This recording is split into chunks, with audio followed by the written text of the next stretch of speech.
Hello everyone, welcome to the Jargus Ranger Review. This time we'll be looking at the Halloween episode of Power Rangers Super Ninja Steel Monster Mix-Up. And oh man, usually the Neo-Saban holiday episodes have been pretty bad. Especially a lot of the Christmas ones. But this one, I really enjoyed. First of all, it starts off with the Rangers getting ready to go trick-or-treating in the middle of the day. And these are high school students. I think they're at least juniors. And they're going trick-or-treating in broad daylight. It's not even beginning to get dark. However, a group of 7 monsters called the Gruesome Grunts get in their way. They want to destroy the Power Rangers, and they're led by a new monster named Versix, who doesn't care about Odious. He wants to be better than her. He doesn't even want the Power Stars. He just wants to get rid of the Rangers for good. And so his plan to do this is to switch bodies with them. Then he calls some mummy police to arrest them, and to take him to the Halloween court that we've seen back in Dino Supercharge. So you might think they're retreading old ground, but no. This is really fun, because the monsters have their monster voices in the Rangers' bodies, in their Halloween costumes. And they act all grandiose and self-important the whole time. Well, the Rangers keep trying to prove their innocence, but the pumpkin judges have... Yes, the judges of 3 pumpkins have a 10-strike rule against the defense, where if they get 10 things wrong, they're automatically declared guilty. And the Rangers fail at each time to convince them that they're innocent, and that they've been switched with bodies.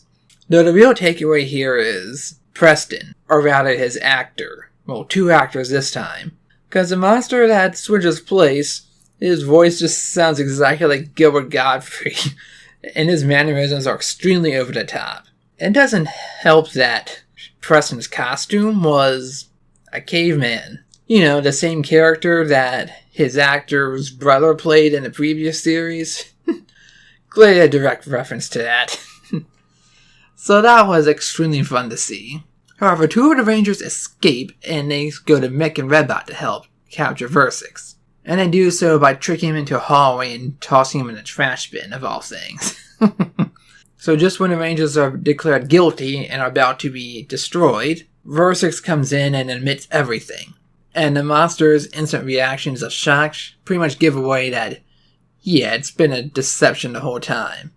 So at the last second, the Rangers are switched, back with their bodies by the court, and the pumpkin judges just shoot a quick laser beam that instantly incinerates all 6 of those monsters. But not Versix, because it's revealed that he was Mick in disguise, and that Versix escaped.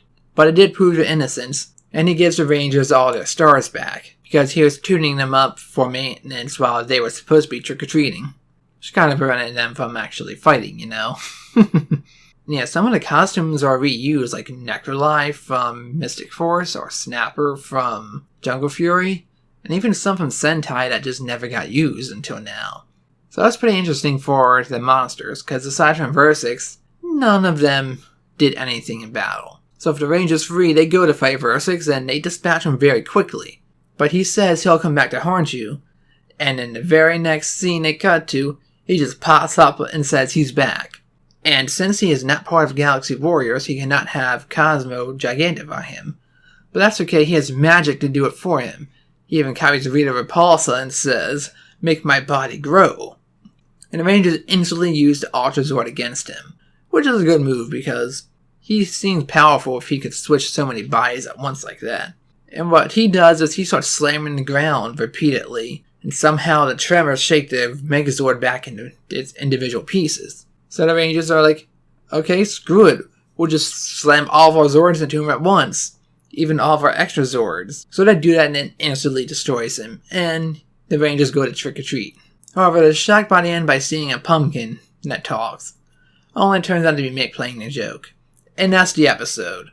We did not see 1 single second of Victor, Vincent, or Monty. Unless you count the opening sequence that's in every episode. But yeah, this was a really fun episode. I mean, it reused an idea from Dino Charge, but it did it in a pretty fresh way, and a much more entertaining one than the last one. The last Halloween special, it is. So I was glad to see that. But on top of that, it was really the monster in Preston's body that stole the show. Just with Peter Sudarusso's extreme overacting, with the voice actors' intense overacting, doing a perfect Gilbert Godfrey impression. It was just amazing to see. That and the scenes they show of the Rangers fighting, supposedly fighting these monsters, using all ridiculous, like throwing garlic at them, and wearing random capes for some reason.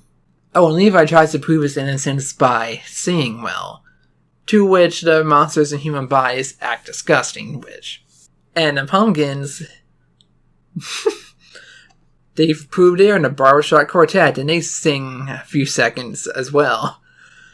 So this was a very silly, lighthearted episode, but it was a lot of fun. You gain nothing by watching this, but it is extremely entertaining. So I definitely recommend watching it, even if you're not a fan of Power Rangers. It's just a very weird episode, but very funny episode. And that's really all to say about this. There's not much that happened in it, but it just took one little idea and ran with it for 20 minutes, and it worked out perfectly. I really loved it. Anyway, this has been Jargus. Thanks for watching, and I'll see you next time for the next actual episode. Until we meet again, let the power protect you.